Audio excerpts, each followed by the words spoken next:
일부 전문가들은 듣고 있으면 귀가 썩을 것 같아서 솔직히 제가 강의를 하는 것도 이런 생각이 드는 거지. 집을 뜯어 먹을 순 없잖아. 나는 월세는 하나도 없거든요. 다 정리했어요. 2021년에 소형 아파트 했던 거 다 정리했단 말이야. 그 몇 개 되지 않았어. 근데 이제 그 지금 이제 줄인다고 줄인 게 이제 10개는 안 되고 9개 정도 되는 것 같아. 똘똘한 9개. 아니, 똘똘하지도 않고 그 중에서도 비리비리한 거 한두 개 있지. 저도 완벽하지 않습니다. 완벽한 사람이 어디 있어요. 그런데 이런 생각이 드는 거지. 다주택자가 지금 집을 줄여가지고 1주택이나 2주택이 됐다? 진짜 막 투자 열심히 하는 사람이 말도 안 되는 이야기예요. 그 이야기는. 팔 수가 없어요. 막 정리하는 것도 나도 뭐 이렇게 막 거의 최저가로 막 한두 개 정리했는데 그게 다야. 더 이상 못 해. 다른 게 할 게 있으니까 또는 뭐 이렇게 급하니까 전세는 돌려줘야 될 거 아니에요? 이렇게 한두 개 파는 거는 싸게 파는 건 되는데 나머지는 팔 수가 없어요. 팔 수가. 팔 수도 없고 팔지도 않아요. 왜? 옛날에 사가지고 뭐 3억에 샀는데 지금 7억 8억 하니까 뭐 5억대도 안 파는 거지. 그렇지. 법인 거 이런 거 다 정리했지. 법인은. 들고 있어봐야 종부세만 맨날 3천만 원씩 나오니까 정리하는 게 낫겠다 해가지고 나는 급하게 정리했는데 개인 거는 팔 수가 없어. 팔 수도 없고 팔고 싶지도 않고 팔 이유도 없어. 왜냐하면 역전세가 아무리 났다 그래도 2019년 이전 전세 났던 가격보다는 다 비싸요. 현금이 생겨요. 현금이 들어와. 그리고 이제 좀 괜찮은 지방에도 좋은 아파트들 있잖아. 핵심 지역에 있는 아파트들은 세입자들이 쫓겨날까봐 2년 지나니까 다시 전세 올려서 계약하자 그래갖고 계약한 것도 있어요. 다주택자들은 다 이제 무슨 소리예요. 죽겠어요, 선생님. 역전세 때문에 돌아가시겠어요. 언제 샀는데 2020년이요, 21년이요. 아니 뭐 신고가 찍고 샀어요. 이런 분들 중에 힘들다고 하는데 한 개가 아니라 2개, 3개, 4개 되는 사람들은 힘들면 정리하라고. 그러면 정리해요 말아요. 이제 물어보는 거는 정리하고 싶은 마음이 있으니까 하는 거 아니에요. 그럼 그래서 제가 후랭이 작년 나왔을 때인가 재작년 나왔을 때 항상 이야기하는 게 그래서 부동산에 전화해서 얼마면 팔 수 있어요? 이렇게 물어보면 안 된다고. 부동산 안 가르쳐 준다고. 떨어질 때는요. 부동산에서 뭐라 그러냐면 얼마에 팔 수 있어요? 그러면 제 경험입니다. 2008년 이럴 때 네가 말해보세요. 이런 분위기란 말이에요. 그러니까 이제 네가 분명히 10억인데 너는 10억을 이야기할 건데 내가 지금 당장 팔 수 있는 가격 8억을 이야기하면 너는 기분 나빠할 거잖아. 그러니까 그냥 네가 말해보라 그러는 거야. 어차피 내가 8억 그러면 나한테 안 내놓을 거니까. 그래서 이제 9억에 내놨다가 한 달째, 2달째 전화가 없으면 그때 그럼 얼마 해야 돼요? 8억 5천이요. 그래서 8억 5천 하면 손이 붙여가지고 한번 이분 많이 급하신가 본데 깎아볼게요. 이래가지고 8억 7천 이렇게 계약해야 되는 건데 전화 걸어가지고 얼마 팔 수 있어요? 그랬는데 8억 5천이요. 딱 그래버리면 기분 나빠서 딱 다른 데 전화하니까 일단은 네가 얘기해보세요. 이런 식으로 가는 거거든요. 그래서 제가 했던 이야기가 판다고 전화하지 말고 그거 산다고 전화해봐라. 그러면 최저가를 얼마에 살 수 있는지 알 수 있다. 근데 그 가격이 오케이가 되면 팔아라. 아니면 그냥 들고 있어라. 이런 이야기였던 거죠. 그리고 이제 2, 3주택 이런 사람들 있어요. 뭐 지방에 막 짜잘한 것만 몇 개 있고 이런 사람들 있어요. 그러면 정리하고 하나로 뭉쳐서 일시적 1급 2주택으로 이제 서울이나 이런데 베이스 캠프를 확장하는 개념으로 가라. 근데 너무 많은 사람은 방법이 없다. 너무 많은 사람 중에서 두 가지 종류가 있지. 옛날부터 해가지고 계속 사놓은 사람들은 역전세 별로 걱정 안 한다니까. 진짜로 역전세 별로 걱정 안 해. 그러니까 그런 사람들은 알아서 자기가 하면 돼. 그럼 내가 말해줄 필요도 없어. 근데 이제 그 있잖아. 막 포트폴리오 까보세요. 그러면 아파트 하나 있고 실거주는 없어. 실거주는 없는데 지방에 아파트 이게 01 3개 있고요. OP 몇 개 있고요. 지산 몇 개 있고 이러면 빨리 팔아라 그러지 뭘 그러면. 죽겠으면 팔아야지 어떡할 거야. 근데 안 팔리지. 그럼 나보고 어떡하라고. 그죠? 방법이 없잖아요. 그러면 이제 옆에 앉아가지고 세세하게 이거 얼마 샀고요, 상황이 어떻고요, 애는 몇 살이고요, 돈은 얼마 벌고요, 어쩌고저쩌고 이런 거 얘기해주면 이제 같이 고민해 볼 수는 있겠지만 그렇게까지 만나가지고 내가 할 이유도 없고 할 시간도 없고 그렇죠. 그렇죠. 그래서 정말 친해지면 한 번씩 만나갖고 이야기해주긴 하지. 어휴 이걸 왜 샀냐. 어휴 진짜 이러면서 이제 이야기해주긴 하지. 내 포트폴리오 중에도 그런 말 들을 만한 게 한두 개씩 아직 있지만 그렇습니다. 저도 완벽하진 않습니다. 그러면 그것도 정리하실 생각이세요? 아니면은 그냥 계속 가지고 갈 생각이세요? 정리가 안 돼요. 공실도 있고 정리가 안 돼. 정리 안 그냥 들고 있는 거죠. 뭐 내린 거 없으니까 딱히 뭐 거래가 없어가지고 재개발 뭐 이런 걸로 사는 거 있잖아요. 뭐 조합 설립되고 이런 거 있잖아요. 그런 거 한두 개는 그 중개했던 분 전화해 보면 연락이 안 돼. 뭐 그런 것도 있어. 근데 대부분 이제 아파트 옛날에 2019년 이전에 산 것들은 전세가 올랐어요. 4년 갱신하면서 좋은 데 산 것들이 특히 그렇지. 물론 뭐 조금 내리는 것도 있는데 다른 거 오른 걸로 퉁치고도 현금이 남으니까 그냥 버티는 거지. 그 어쨌든 이제 바닥은 찍었다고 보시니까 이제 네. 이제 편안한 구간만 남으신 거 아니에요? 그렇죠. 역전세만 안 나면 택자는 원래 갭 투자라는 게 역전세만 안 나면 마음이 편안한 거잖아요. 현금 흐름이 생기는 거니까. 뭐 그냥 이제 시장 상황을 바닥을 찍었으니 나는 마음이 편안한 거고 이제 두세 개 있는데 이자가 많이 쫄리는 사람들은 힘들겠지, 솔직히.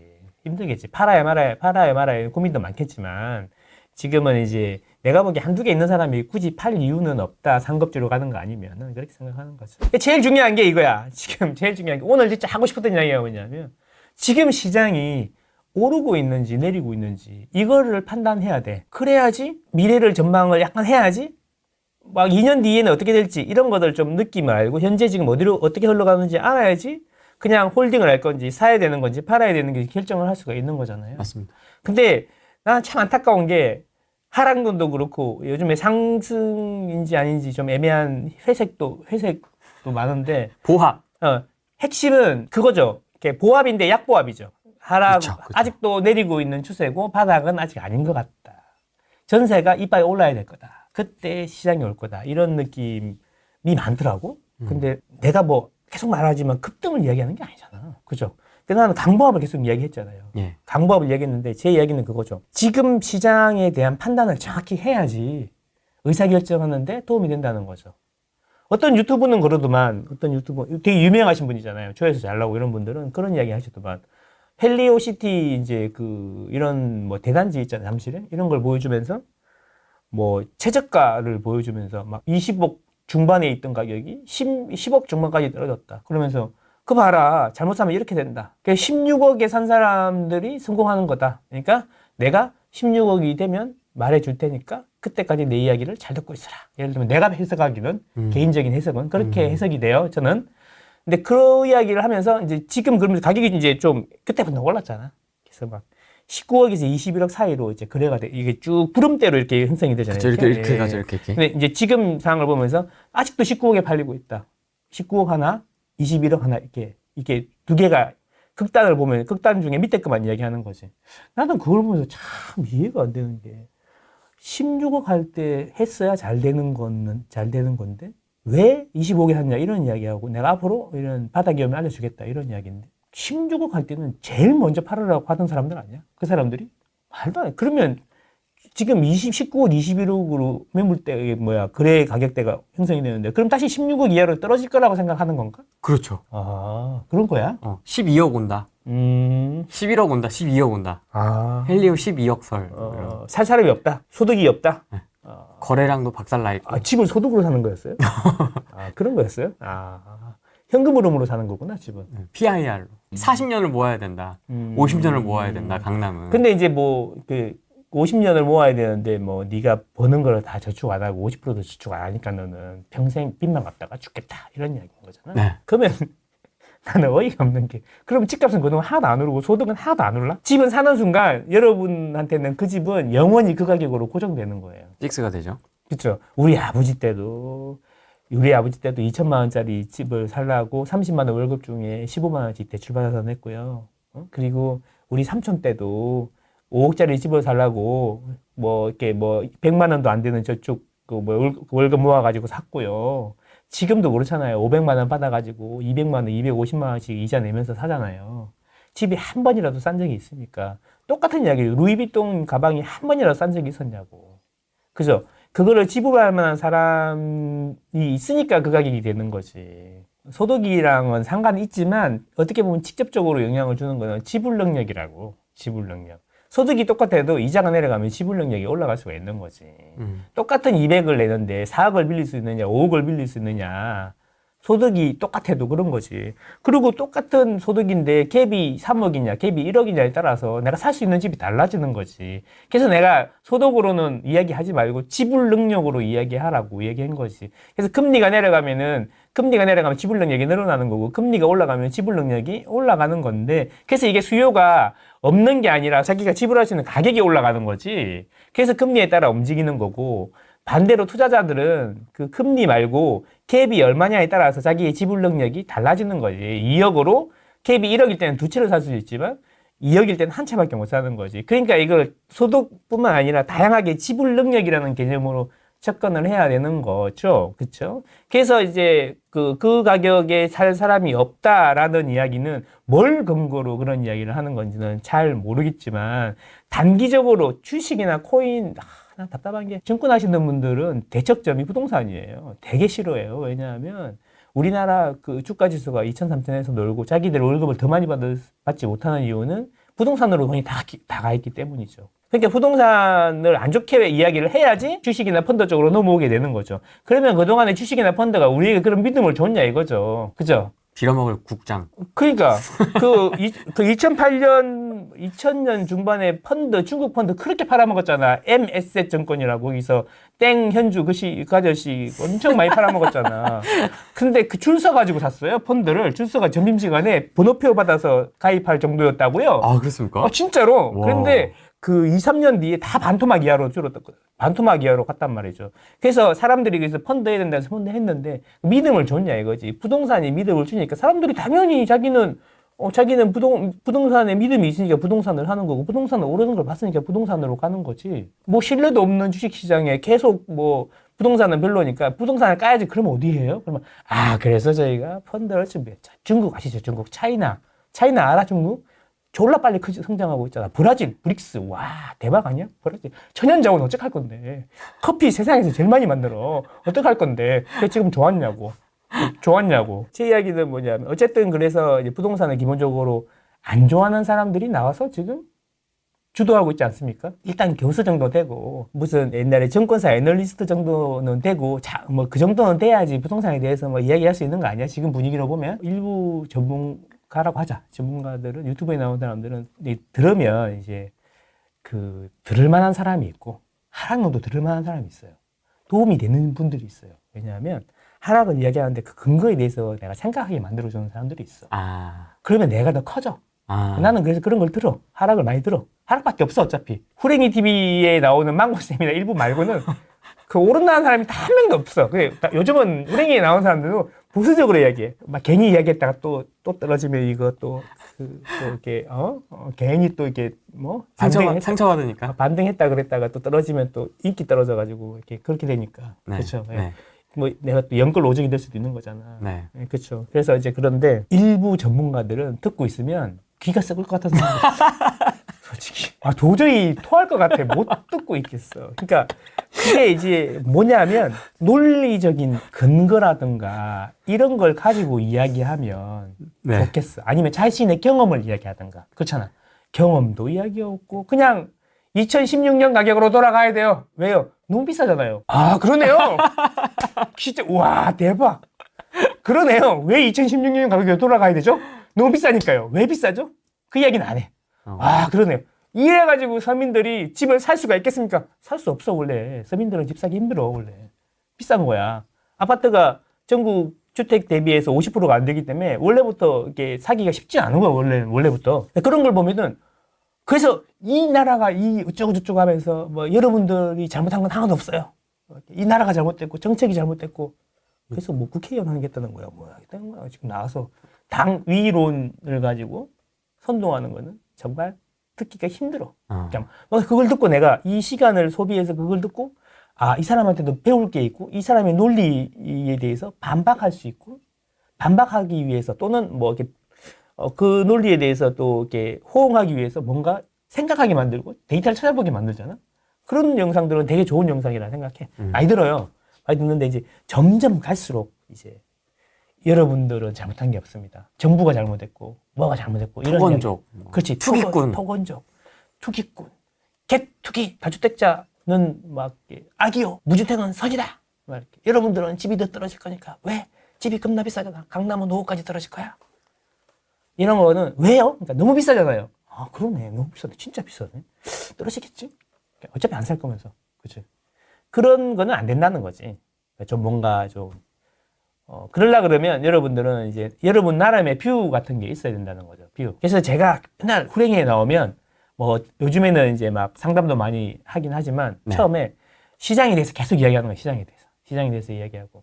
제가 그러다고 뭐 임장을 안 다녀요? 경험이 없어요? 그쵸. 시장에, 저도 객관적으로 보려고 데이터를 계속 이야기하는 거잖아요. 제가 한번 쫙 총정리를 한번 해왔습니다. 총정리요? 과연 부동산 시장이 지금 어디로 가고 있는가? 실거래 가격 지수, 금리, 심리, 거래량, 대출 싹 정리해갖고 지금 하나 갖고 왔다. 하도 답답해가지고 과연 지금 부동산 시장은 어디로 가고 있는가? 어디로 가고 있습니까 진짜?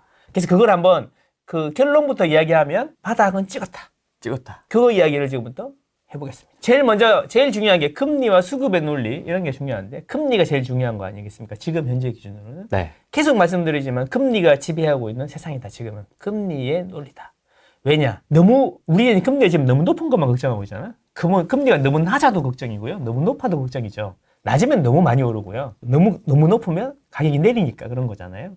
근데 우리가 그걸 2020년부터 22년 딱 만 2년 동안에 아래와 위를 동시에 본 거야. 천당과 지옥을 동시에 봐버린 거야. 맞습니다. 그래서 양극단에서 이제 서로 근데 마무리가 이제 하락으로 마무리됐기 때문에 이쪽에 있는 사람들이 힘을 많이 받긴 한 거지. 맞지? 네. 2020년부터 2022년, 2021년까지는 너무 금리가 낮아서 문제였다. 0.5잖아요. 0.5. 너무 낮아서 문제였던 거고 2020년 중반 이후부터는 갑자기 금리가 너무 많이 올라서 문제였던 거죠. 지금은요. 그러니까 시장을 그렇게 보니까 이거는 20년 거의 제가 20년 가까이 했는데 이렇게까지 왔다 갔다 한 거는 처음이었어요. 솔직히 말해서. 아래 위로 왔다 갔다 한 건 처음인데 그러다 보니까 부동산 시장이 변동성이 되게 큰 걸로 오해하고 있다라는 거죠. 이런 변화는 10년에 한번 올까 말까한 변화죠. 20년에 한번 올까 말까한 변화라는 거죠. 2008년에도 생각보다 많이 안 떨어졌습니다, 여러분. 생각보다 많이 안 떨어졌고요. 그리고 2008년 금융위기 그 자체로만 보면 금융위기라는 게 한 번에 온 게 아니고 천천히 왔어요. 2007년부터 신호가 조금씩 오기 시작해갖고 2008년에 확 온 거죠. 그렇죠. 그 시기만 제외하면은 서울은 수도권은 조금 내렸지만 부산하고 대구는 엄청 많이 올랐습니다. 그때 그랬다니까요. 그래서 지금 2020년, 21년 같은 시기는 한 20년 놓고 보면은 처음 있었던 일인 거죠. 그래서 변동성이 심한지 아는데 올해 부동산은 안 그렇다. 그래서 예전에는 한국모함 같다고 얘기했고 지금은 제가 그 이야기하는 거죠. 큰 돌을 태우는 것 같은 거다. 서서히 따라오르고 서서히 식는 건데 갑자기 소나기가 확 와가지고 식은 것처럼 보이는 것뿐이다. 이런 이야기인 거죠. 그래서 이제 금리가 중요하다. 금리는 지불 능력을 결정하는 매우 중요한 요소이기 때문에 금리가 중요하다는 거죠. 우리 맨날 이제 우리나라는 관심 없잖아. 이창용이 뭐라고 하든 간에 잘 모르겠고, 창드래곤님은 모르겠고요. 네. 미국의 백발 할아버지 이야기만 맨날 보고 있잖아요. 파월이라고, 그죠? 인플레가 이제 오른다고 했다가 내린다고 했다가 계속 말씀드리지만 뒤뚱뒤뚱 하고 있잖아요. 9월에 금리 인하 전망이 70%를 넘어섰다. 그래서 국채 금리가 하락했다. 이게 중요한데, 이제 확률로 보는 거잖아요. 올릴까 내릴까. 근데 어떨 때는 인상한다 그러고 어떨 때는 안 내린다 그러고 어떨 때는 내린다 그러는데 결국에는 시간의 문제 아닙니까? 시간의 문제. 그러니까 이거 주식이나 코인처럼 보니까 그런 거야. 부동산 한번 사면 2년이야. 이게 중요한 거죠. 2년을 놓고 보면 금리가 올라가 있겠어요? 내려가 있겠어요? 지금보다. 그렇죠. 그럼 지금 구매를 결정하는데 그럼 2년 뒤에 막 금리가 완전히 내려가고 나서 사면 이미 많이 오른 가격에서 사는 거죠. 근데 주택 구매라는 게 딱 시기가 정해져 있단 말이야. 대부분의 경우에. 전세 만기가 왔다든가 월세 만기가 왔다든가 이사를 가야 된다든가 그런 시기인데, 그리고 지금은 투자자들은 솔직히 할 거 없어. 내가 솔직히 10개를 1개로 줄여서 일시적 1급 2주택 한다는 게 쉬운 게 아니야. 그리고 오래 한 사람들은 올랐기 때문에 세금 때문에 팔지도 못해. 그쵸? 그렇다 그러면 실수요자 위주의 시장이고 실수요자 위주로 보면은 2년 뒤 정도는 생각하고 사야 되는 거고 그 사람들은 실수요이기 때문에 이벤트가 있을 때 구매를 하는데 지금 마침 그 이벤트가 왔다 그러면 미룰 필요가 없다는 거죠. 그리고 전세 만기 2년 기다렸다 2년 뒤에 사면 어떻게 하려고 그래? 많이 올랐을 텐데. 그런 거죠. 그래서 금리는 내려가는 거 방향으로 정해져 있다라는 거고 국채 금리는 하락한다라는 거는 기준 금리는 안 내려가지만 네. 금리 이제 우리가 보통 기준 금리가 있고 그다음에 시장 금리가 있고 그렇잖아요. 시장 금리 보통 시장 금리가 있고 상품 금리가 있는데 이 시장 금리라는 게 기준 금리가 내려갈 것 같으면 미리 내려가고 올라갈 것 같으면 미리 올라가잖아요. 근데 우리나라도 은행채 금리 같은 경우에는 계속 이제 내리고 있는 추세잖아요. 그리고 작년 10월, 11월에 잠깐 올랐어요. 튀었어. 그때 가격이 또 떨어졌지, 살짝. 그래서 이 금리는 이미 많이 내려와 있고, 대출 금리도 그거에 비례해가지고, 은행채 5년물 AAA, 그거 기준으로 변동금리 고정금리 대출 금리의 기준이 되는 거고, 코픽스는 변동금리 기준이 되는 건데, 많이 내려와 있단 말이야. 그러니까 이자가 많이 쌓였잖아요. 5% 중반에서 신규 취급액 기준으로 3.8%란 말이에요, 지금. 1.5% 이상 내려왔단 말이에요. 그래서 만등한 거예요. 지금은 금리가 다 지배하고 있으니까 쌉캐리 하고 있는 거지. 우리 아들 말로 쌉캐리 하고 있는 거지. 그런 거잖아요. 근데 이제 이게 이제 예를 들어 연말에 한두 번 더 내려가면 생각보다 시장금리는 안 떨어질 수도 있어요. 이미 많이 반영했기 때문에. 그런데 뉴스에서 대서특필하겠지. 야, 금리 들어 내려갔다. 부동산 시장 오나? 안 그래도 입주 물량 없어. 전세 떡상하고 있는데 이제 어떡할 거야 이제. 막 그러면서 뽐뿌를 막 넣겠죠. 그러면 그때 움직이겠지 이제 우리는. 그치? 그때 움직이겠지. 그러면 또 이게 저쪽에서는 이런 이야기 하겠지. 아니다. 일시적이다. 무슨 소리 하냐. 할아버지들이 집에 팔고 있고 10억이 말이 돼? 말이야 막걸리야. 내가 300번인데 10억이 말이 돼? 말도 안 되는 소리 하지 마라. 일시적인 거다. 그러면서 또 조용히 잊혀지겠지. 그치? 그게 또 싫은 사람들은 이제 내가 뭐라 그랬냐. 내가 저번에도 이야기했지 않았냐. 이제 오를 수도 있다라고 얘기하지 않았냐. 이렇게 또 하면서 또 이게 딱 그 양비양시. 양쪽 다 아니고 양쪽 다 되게 말하겠지.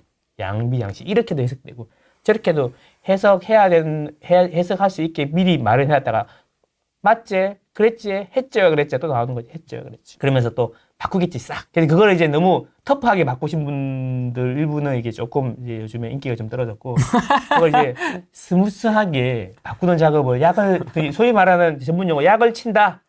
뭐 이런 이야기 하잖아요. 약을 치고 있는 분들이 좀 있는 것 같아. 그런 것 같아. 갑자기 둔촌주공이 생각나네요. 아, 둔촌주공이요? 오늘 둔촌주공 준비하는데. 아, 그렇습니까? 기다려 주십시오. 둔촌주공 둔촌주공 궁금하신 분들 좀 기다려 주십시오. 이 페이스면 3시간 넘겠는데, 오늘도? 아파트라고 할게요. 아파트 투자, 부동산 투자는 세금이라든지 이런 걸 고려해서 이제 주기가 한 2년 정도 되니까 짧아도 2년으로 보면 금리는 이미 내려가 있을 거다. 이런 이야기고. 그 다음 국채금리는 이미 하락하는 거 보면 앞으로도 전망이 떨어지는 쪽으로 대부분 베팅을 하고 있다. 이렇게 보면 되는 거죠. 이게 중요한 거예요. 그리고 이제 금리 인하 기대에 뉴욕 다우는 4만 선 돌파. 진짜. 그래서 이제 포트폴리오는 우리나라에 집 하나 현금 나오면 그냥 미국에 ETF라도 사놔야 된다. 이런 분위기로 가는데, 이제 수익률이 앞으로도 계속 좋을지는 또 한번 생각해봐야지. 결국 이제 중국을 경제해가지고 제조업들이 다 이제 미국으로 다 빨아들이는 그런 정책이 계속되면 미국의 제조업은 계속 좋겠죠. 주가도 계속 좋을 거고. 그래서 우리나라 정치는 그러면 기대와 희망은 이제 끝난 건가요? 네, 그런 이야기. 금투세 막 나오고. 금투세 나오고 이제 외국가서 하라는 이야기지 뭐. 알아서 외국가서 하세요. 이런 이야기. ETF 싼 거 많이 나오더만 요새. 거기에다 이제 미국의 401k처럼 연금처럼 이렇게 적립식으로 이게 우리나라도 401k에다 투자해야 되나?